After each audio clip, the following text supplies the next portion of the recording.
It is time for this week's Byers Beat with our public safety beat reporter, Christine Byers. Yeah, each week Christine writes a column called Byers Beat for KSTK.com, offering context to some of the region's public safety issues. And this week you reported about car break-ins. That was widely reported. That happened over the weekend during the Cardinals games. And you also reported about a separate carjacking that actually didn't happen.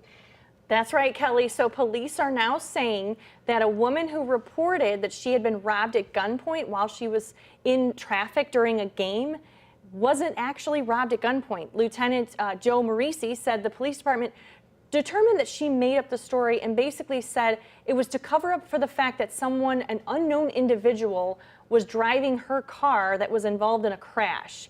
So now she's the one that could be facing criminal charges as a result of this for false reporting. Of course, that wasn't the only reported crime that got a lot of attention this past weekend, and the other one was real. Exactly. So there were about 30 car break-ins that were reported on various lots around the station.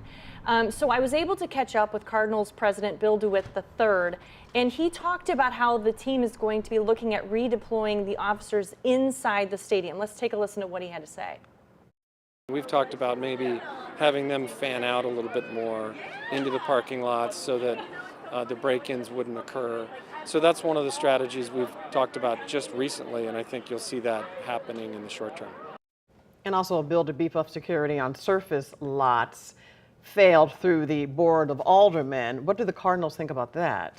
So the Cardinals really didn't take a position, one of support or opposition, but the team spokesperson did tell me that basically they sort of supported the idea in a way. And he wrote, the Cardinals were supportive of the proposed Board Bill 80 with the inclusion of an alternate requirement of 24/7 security monitoring, which we provide at our surface parking lot and believe is the most effective way to prevent criminal conduct in parking areas in the city. So do we know how many lots that the Cardinals do control downtown? Actually, Mike, it's just one lot, and it's known as the Star Lot, and it's right at Ballpark Village. And the team is also saying that the next time there is a discussion that comes up about regulating parking lots, they want to see parking garages included in those regulations. What they do want is for people to be safe when they come downtown to go to a Cardinals game. Exactly. That's priority number one, I would assume. Absolutely. All right, Christine, thanks.